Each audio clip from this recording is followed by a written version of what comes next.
అర్ధరాత్రి అత్త ఆకలికేకలు కోడలి వంట తిప్పలు పార్ట్ 1 రాత్రి 2 గంటలు అయింది.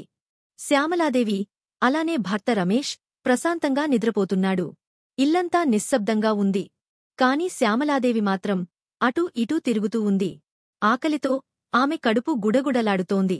ముందుగానే తెచ్చిపెట్టుకున్న సమోసాని తిందామని అనుకోని తన భర్తకి తెలియకుండా సైలెంట్గా పక్కకి తిరిగి తినేస్తుంది. కాని వాటిని తిన్నా ఆమె మనస్సు నిండలేదు. ఇంకా ఆకలి వేస్తూనే ఉంది శ్యామలాదేవికి. అరే ఎందుకు ఇంత ఆకలి వేస్తుంది నాకు? సమోసా కూడా సరిపోలేదు. ఇంకేమన్నా తినాల్సిందే, లేకపోతే నాకు నిద్ర కూడా పట్టదు ఈ రాత్రికి. ఇప్పుడు వంట చేసుకునే ఓపిక కూడా లేదు. కోడలిని అడుగుదాం, చేసిపెట్టిద్దిలే. ఇక చేసేది ఏమీ లేక కోడలు ప్రియాతో ఏమన్నా వెరైటీ వంట చేపించుకుని తిందామని సైలెంట్గా రూమ్ నుండి బయటకు వెళుతుంది శ్యామలాదేవి. ఒకవైపు ప్రియా తన భర్త సుధా వాళ్ల రూంలో ప్రశాంతంగా నిద్రపోతుంటారు. ఇంతలో శ్యామలాదేవి ప్రియ రూమ్ డోర్ని కొడుతూ ఉంటుంది. కాని ప్రియ హాయిగా నిద్రలో మునిగిపోతుంది. శ్యామలాదేవి మాత్రం ప్రియ డోర్ తీయట్లేదు అని డోర్ని గట్టిగా కొడుతూనే ఉంది. ఇంతలో ప్రియకి మెలకువ వచ్చి ఇలా అనుకుంటుంది. అరే అర్ధరాత్రి ఎక్కడునుంచి వస్తున్నాయి ఈ సౌండ్లు? నిద్రపోనీకుండా. ఈలోపు శ్యామలాదేవి ప్రియ లెగువు అని కేకలు వేయడం మొదలుపెడుతుంది. ప్రియా ఒకసారి బయటికిరా. వినపడట్లేదా డోర్ కొడుతుంటే? ఇది అత్తయ్య వాయిస్లా ఉందే, వెళ్లటం మంచిది. దానితో ప్రియ వెంటనే నిద్రలేసి రూంలో నుంచి బయటకు వస్తుంది. మీరా అత్తయ్యా? ఏంటి ఇంత రాత్రి సమయంలో నా రూమ్ దగ్గర? నాకు ఇప్పుడే నిద్రపడుతుంది. ఏమైనా సమస్య ఉందా ఏంటి అత్తయ్యా? ఏంటి కోడ్ల అంతసేపటి నుంచి డోర్ని కొడుతూనే ఉన్నా, నువ్వేమో ఉలుకు పలుకులేదు. ఇంతలో సుధా కూడా బయటికి వచ్చి ఇలా అడుగుతాడు. ఏమైంది అమ్మా, ఇంత రాత్రివేళ వచ్చావ్? రేయ్ నువ్వెందుకు నిద్రలేచావు? నీతో పనేం లేదులేరా. నువ్వెళ్ళి పొడుకో ముందు. కోడలితో ఒక చిన్న పని ఉంది. సరే నేనెళ్ళి పడుకుంటా, మళ్ళీ పొదున్నే ఆఫీస్కి వెళ్ళాలి. కోడ్ల నాకు బాగా ఆకలి వేస్తోంది, ఏమైనా చేసిపెట్టు నాకు. ఆకలి వేస్తుందా? ఇంతకు ముందే తిన్నారు కదా మీరు.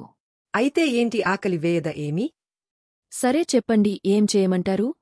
ఏమైనా మసాలా వంట చేయు. వెళ్ళి పాస్తా చెయ్యి. చాలా రుచిగా ఉండాలి. సరే అత్తయ్యా, నేను వెళ్ళి చేసుకొస్తాను, మీరెళ్ళి కూర్చోండి. అలా చెప్పేసి శ్యామలాదేవి హాల్లో కూర్చుంటుంది. ప్రియ చేసేది ఏమీ లేక వంట గదిలోకి వెళ్లి వంట చేస్తూ ఉంటుంది. అత్తయ్య చెప్పినట్టు ప్రియా పాస్తా చేసుకుని తీసుకొస్తుంది హాల్లోకి. ఎంతసేపు కోడ్ల వంటగదిలో? ఇప్పటికే 4 అయింది టైం. తెచ్చేది ఉందా లేదా? ఇదిగొండి అత్తయ్య పాస్తా. అంత రుచిగా లేదు కోడ్ల, కాస్త మసాలా తక్కువ అయింది. సరే నేనెళ్ళి పొడుకుంటా. నువ్వెళ్ళి వెంటనే పొడుకోకు. గిన్నెలు కడిగేసేయ్. రాత్రి మిగిల్చిన గిన్నెలు అలా ఉంచకూడదు, రాత్రంతా కడిగేసి పొడుకో. సరే అత్తయ్య, మీరు వెళ్ళి పడుకోండి. పాస్తా తినేసి ఇక శ్యామలాదేవి తన గదిలోకి వెళ్లి ప్రశాంతంగా నిద్రపోతుంది. తిన్నాక బాగా నిద్రపడుతుంది శ్యామలాదేవికి. అత్త చెప్పినట్టు ప్రియ గిన్నెలు మొత్తం కడిగేసి రూంలోకి వెళ్లేసరికి 6 అయిపోతుంది టైం. 7 ఇంటికల్లా మామయ్యకి టీ పెట్టాలి. ఒక 15 నిమిషాలు పడుకుందామని అనుకుంటూ మెల్లగా నిద్రలోకి జారుకుంటుంది ప్రియా. నిద్రలేచేసరికి టైం 9 అయిపోతుంది. ఇక వెంటనే నిద్రలేచి గబగబా వంట గదిలోకి టీ పెట్టటానికి వెళ్ళిపోతుంది ప్రియా. అయ్యో చాలా టైం అయిపోయింది, ఇప్పుడు మావయ్య ఖచ్చితంగా తిడతారు నన్ను. అనుకున్నట్లుగానే చాలా లేట్ అవటంతో అందరూ మాటలు అనటం మొదలుపెడతారు ప్రియాని. ఏంటి కోడ్ల, టైం 9 అవుతుంది, ఇప్పుడు టీ ఇస్తున్నావు? ఎప్పుడు 7 ఇంటికే టీ తెచ్చేదానివిగా, ఇప్పుడేమైంది? క్షమించండి మావయ్య, ఈరోజు లెగవటం కాస్త లేటయింది. మన టీ కంటే ఈ నిద్రేకువైంది కోడలికి ఏం చేస్తాం చెప్పండి. టైం విలువ తెలీదా నీకు? టీ లేట్గా ఇస్తున్నావు, టిఫిన్ ఇంకా కాలేదు, ఎలా ఇలా అయితే? సారీ మావయ్య, నిన్న రాత్రి లేట్గా పడుకున్న అందుకే లేటయింది. చాలా మంచి పిల్ల మన మహారాణి. రోజంతా పనిచేస్తూనే ఉంటుంది, అందుకే పొద్దున్నే లేవలేకపోతుంది కదా. నాకు ఆఫీస్కి లేట్ అవుతుంది. నేను ఈరోజు టిఫిన్ ఆఫీస్లో చేసేస్తానులే. చూసావా, నా కొడుకు తినకుండానే ఆఫీస్కి వెళ్తున్నాడు. ఏం చేస్తున్నావ్ కోడల, అసలు ఇంట్లో టిఫిన్ కూడా చేయలేవా ఏంటి? కోడ్ల, నాకీ పద్ధతి అస్సలు నచ్చలేదు, ఇంకోసారి ఇలా అవ్వకూడదు. సరే మావయ్య, ఈసారి అలా అవదు. నేను జాగ్రత్తగా ఉంటాను. సుధా టిఫిన్ అలానే లంచ్ కూడా తీసుకెళ్లలేదు అని ప్రియ బాధతో కిచెన్లో ఉండి ఆలోచిస్తూ ఉంటుంది. సుధా ఏమైనా తినేసి వెలుంటే బాగుండేది. అందరూ నామీద చాలా కోపంగా ఉన్నారు. ఏదైతే అది అయింది. ఈరోజు డిన్నర్కి మంచి వంటలు చేసి పెడతాను. ఆఫీస్ నుంచి రాగానే ఇష్టంగా తింటారు అందరూ. డిన్నర్కి ప్రియపూరి అలానే వెరైటీ డిషెస్ కూడా చేస్తుంది. అందరూ చాలా ఇష్టంగా తిన్నారు. అలానే శ్యామలాదేవి కూడా ప్రియని పొగుడుతుంది. దానికి ప్రియ సంతోషిస్తుంది. అందరూ వెళ్లి ఎవరి గదిలో వాళ్లు పడుకుంటారు. రాత్రి 2 అవుతుంది. శ్యామలాదేవికి మళ్ళీ ఆకలి వేస్తుంది. ఆకలితో అటూ ఇటు కదులుతూ ఉంటుంది.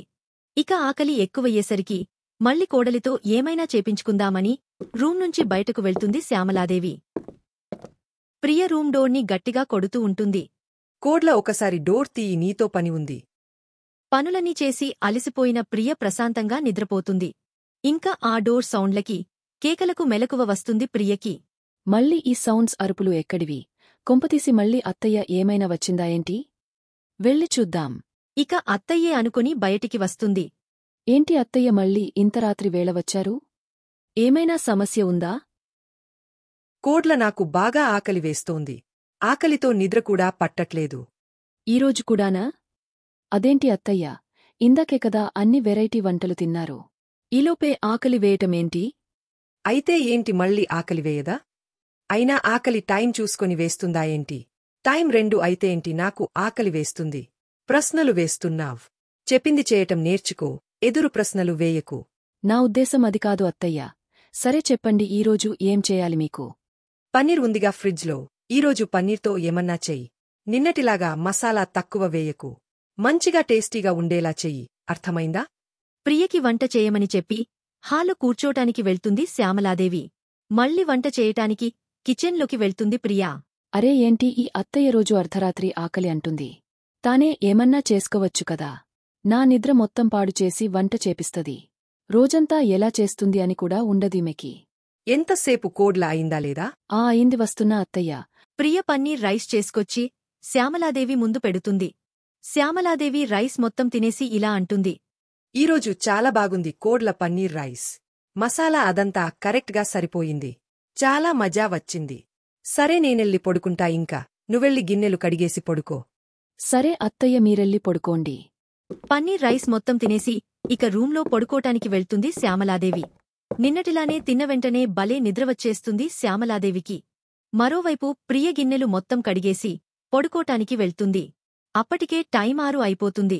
ఈరోజు కూడా 6 అయిపోయింది. ఈరోజన్నా లేట్గా లెగవకూడదు నిద్ర, లేకపోతే మళ్ళీ కోపడతారు నన్ను.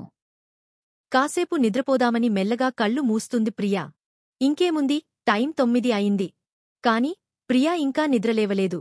అలసిపోయిన ప్రియకి బాగా నిద్రపటేస్తుంది. దానితో అనుకున్నట్లుగానే లేట్గా లేచింది.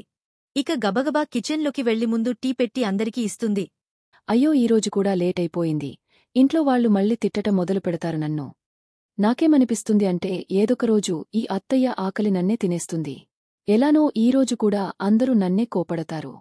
దేవుడా, నువ్వే కాపాడాలి నన్ను అని అనుకుంటూ అందరికీ టీ ఇస్తుంది.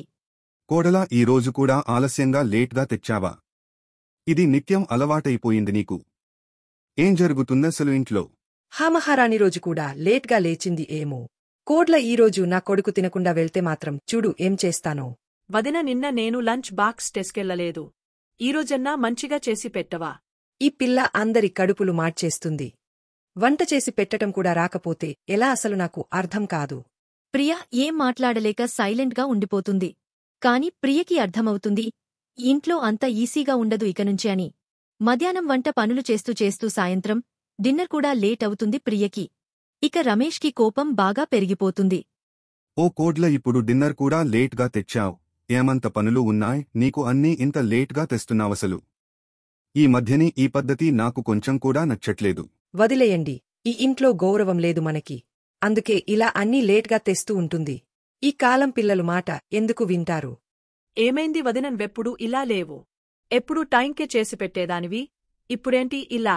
సుధా ఏదో చెప్పబోతుంటే ప్రియదాన్ని ఆపేసి ఇలా అంటుంది. అలా కాదమ్మా, ప్రియ రోజు నైట్లేస్తాం. సుధా, నువ్వేం చెప్పకు. అత్తయ్య అమ్మలాంటిది. తను అన్న నేనే మనస్కి తీసుకోను. ఇక నుంచి లేట్ కాకుండా చూస్తాను అత్తయ్య. రమేష్ సైలెంట్గా భోజనం చేసి తన రూంకి వెళ్ళిపోతాడు. కాని రమేష్కి నిద్రపట్టదు. ఎందుకు కోడలు ఈ విధంగా చేస్తుంది అని ఆలోచిస్తూ ఉంటాడు. అసలు కోడలు పొద్దున్న లేవటం ఎందుకు లేట్ అవుతుంది? ఈరోజు నేను ఎలా అయినా ఈ విషయం తెలుసుకుంటాను. ఇంతలో 2 అవుతుంది. ఇక శ్యామలాదేవికి ఆకలి వేయటం మొదలవుతుంది. ఆకలితో నిద్రకూడా పట్టదు. అటు ఇటు మెసులుతూ ఉంటుంది. ఇక ఆకలి బాధ ఎక్కువవడంతో ఎప్పటిలానే కోడలితో వంట చేపించుకుందామని అనుకుంటది. మెల్లగా రూంలో నుంచి బయటకు వెళ్తుంది. శ్యామలాదేవి వెళ్లడాన్ని గమనిస్తున్న రమేష్ ఈ విధంగా అడుగుతాడు. ఇంత రాత్రి ఎక్కడికి వెళ్తున్నావ్? అంటే నాకు ఆకలి వేస్తుంది, ఏమైనా చేస్తారని వెళ్తున్నా. నువ్వు కోడలిని నిద్రలేపటానికి వెళ్తున్నావు కదా? మరేం చేయాలి, ఆకలితో చచ్చిపోనా ఏంటి? ఇప్పుడు అర్థమైంది. కోడలు పొద్దున్న లేవటం ఎందుకు ఆలస్యమవుతుందో. రోజంతా తనతో పనులు చేపిస్తావ్, ఇక నైట్ కూడా నిద్ర లేకుండా చేస్తున్నావా? నీకు అంత ఆకలి అయితే సౌమ్యని లేపు. ఎలానో 9 గంటల దాకా పడుకుంటూనే ఉంటుందిగా. వేళ్ళు వెళ్ళి సౌమ్యతో చేపించుకో. రమేష్ మాటలు శ్యామలాదేవికి కరెక్ట్ అనిపిస్తాయి. అందుకే ఇక సైలెంట్ అయిపోతుంది. సరే అలానే. రమేష్కి సరే అని చెప్పి కోడలిని నిద్రలేపటానికి వెళ్తుంది శ్యామలాదేవి.